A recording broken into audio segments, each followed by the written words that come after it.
Hoy es 2 de enero y es día de San Basilio Magno o San Basilio el Grande. Basilio nació en Cesarea, la capital de Capadocia en el Asia Menor, a mediados del año 329. Por parte de padre y de madre, descendía de familias cristianas que habían sufrido persecuciones, y entre sus 9 hermanos figuraron San Gregorio de Nicea, Santa Macrina la Joven y San Pedro de Sebaste. Su padre, San Basilio el Viejo, y su madre, Santa Emelia, poseían vastos terrenos, y Basilio pasó su infancia en la casa del campo de su abuela, Santa Macrina, cuyo ejemplo y cuyas enseñanzas nunca olvidó. Inició su educación en Constantinopla y la completó en Atenas. Allá tuvo como compañeros de estudio a San Gregorio Nacianceno, que se convirtió en su amigo inseparable, y a Juliano, que más tarde sería el emperador apóstata. Basilio y Gregorio Nacianceno, los dos jóvenes capadocios, se asociaron con los más selectos talentos contemporáneos y, como lo dice este último en sus escritos, solo conocíamos 2 calles en la ciudad, la que conducía a la iglesia y la que nos llevaba a las escuelas. Tan pronto como Basilio aprendió todo lo que sus maestros podían enseñarle, regresó a Cesarea. Ahí pasó algunos años en la enseñanza de la retórica y cuando se hallaba en los umbrales de una brillantísima carrera, se sintió impulsado a abandonar el mundo. Fue entonces, al parecer, que Basilio recibió el bautismo y desde aquel momento tomó la determinación de servir a Dios dentro de la pobreza evangélica. Comenzó por visitar los principales monasterios de Egipto, Palestina, Siria y Mesopotamia, con el propósito de observar y de estudiar la vida religiosa. Al regreso de su extensa gira, se estableció en la región del Ponto, y en aquel retiro solitario se entregó a la plegaria y al estudio. Con los discípulos, que no tardaron en agruparse en torno suyo, entre los cuales figuraba su hermano Pedro, formó el primer monasterio que hubo en el Asia Menor, organizó la existencia de los religiosos y enunció los principios que se conservaron a través de los siglos y hasta el presente gobiernan la vida de los monjes en la Iglesia de Oriente.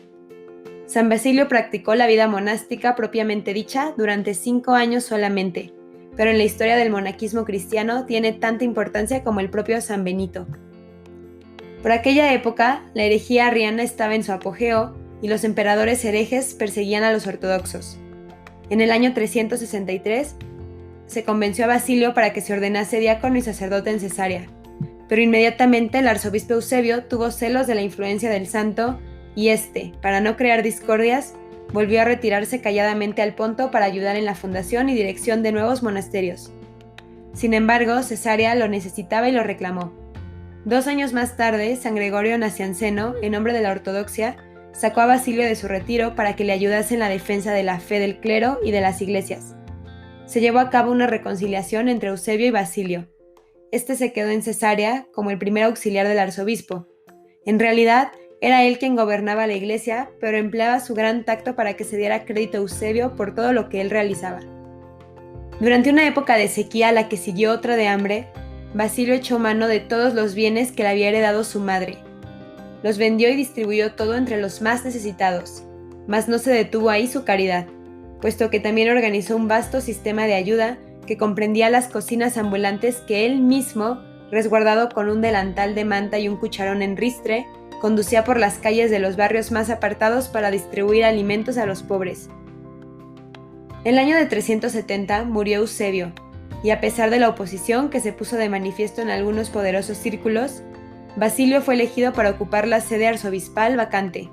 El 14 de junio tomó posesión, para gran contento de San Atanasio, y una contrariedad igualmente grande para Valente, el emperador arriano.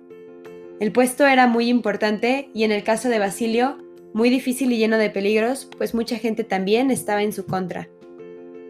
Antes de cumplirse 12 meses del nombramiento de Basilio, el emperador Valente llegó a Cesarea tras haber desarrollado una implacable campaña de persecuciones. Por delante suyo envió al prefecto Modesto con la misión de convencer a Basilio para que se sometiera o por lo menos accediera a tratar algún compromiso. Varios habían renegado por miedo, pero nuestro santo le respondió: ¿Qué me vas a poder quitar si no tengo ni casas ni bienes, pues todo lo repartí entre los pobres? ¿Acaso me vas a atormentar?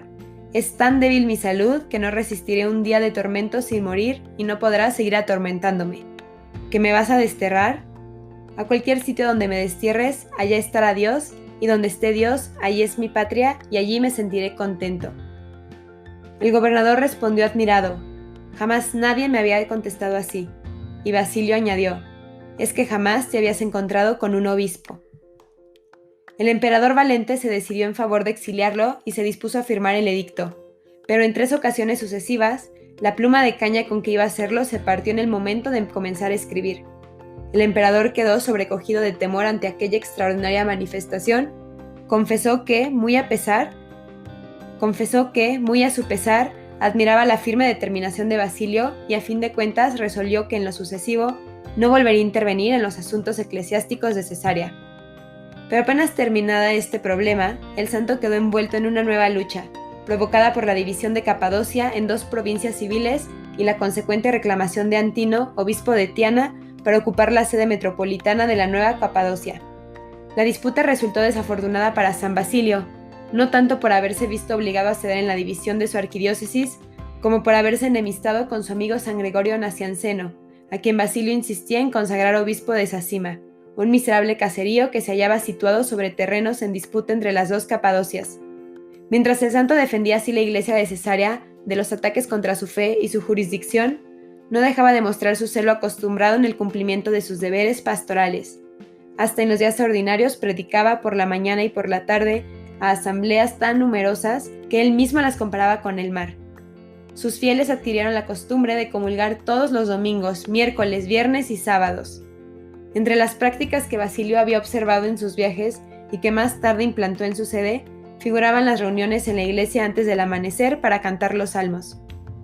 Para beneficio de los enfermos pobres, estableció un hospital fuera de los muros de Cesarea, tan grande y bien acondicionado que San Gregorio Nacianceno lo describe como una ciudad nueva y con grandeza suficiente para ser reconocido como una de las maravillas del mundo. No tuvo tanto éxito en los esfuerzos que realizó en favor de las iglesias que se encontraban fuera de su provincia. La muerte de San Atanasio dejó a Basilio como único paladín de la ortodoxia en el Oriente, y éste luchó con ejemplar tenacidad para merecer ese título por medio de constantes esfuerzos para fortalecer y unificar a todos los católicos que, sofocados por la tiranía arriana y descompuestos por los cismas y las disensiones entre sí, parecían estar a punto de extinguirse. Pero las propuestas del santo fueron mal recibidas y a sus desinteresados esfuerzos se respondió con malos entendimientos, malas interpretaciones y hasta acusaciones de ambición y de herejía. Incluso los llamados que hicieron él y sus amigos al Papa San Dámaso y a los obispos occidentales para que interviniesen en los asuntos del Oriente y allanasen las dificultades, tropezaron con una casi absoluta indiferencia debido, según parece, a que ya corrían en Roma las calumnias respecto a su buena fe. Sin duda, a causa de mis pecados, parece que estoy condenado al fracaso en todo cuanto emprendo, escribía San Basilio con un profundo desaliento. Sin embargo, el alivio no había de tardar desde un sector absolutamente inesperado. El 9 de agosto de 378, el emperador Valente recibió heridas mortales en la batalla de Adrianópolis y con el ascenso al trono de su sobrino Graciano, se puso fin al ascendiente del arrianismo en el Oriente. Cuando las noticias de estos cambios llegaron a oídos de San Basilio, éste se encontraba en su lecho de muerte, pero de todas maneras le proporcionaron un gran consuelo en sus últimos momentos. Murió el 1 de enero del año 379, a la edad de 49 años, agotado por la austeridad en que había vivido, el trabajo incansable y una penosa enfermedad. Toda Cesarea quedó enlutada y sus habitantes lo lloraron como a un padre y a un protector. Los paganos, judíos y cristianos se unieron en el duelo. San Gregorio Nacianceno, arzobispo de Constantinopla, en el día del entierro, dijo: Basilio Santo nació entre santos. Basilio Pobre vivió pobre entre los pobres. Basilio Hijo de mártires sufrió como un mártir. Basilio predicó siempre con sus labios y con sus buenos ejemplos y seguirá predicando siempre con sus escritos admirables. Dios Todopoderoso, que has derramado por toda la creación reflejos de tu infinita belleza y bondad, haciendo el hombre a tu imagen y semejanza. Tanto amas a quienes se entregan totalmente que nos los pones como modelo.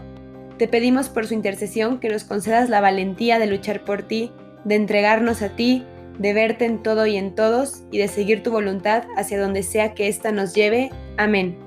San Basilio Magno, ruega por nosotros.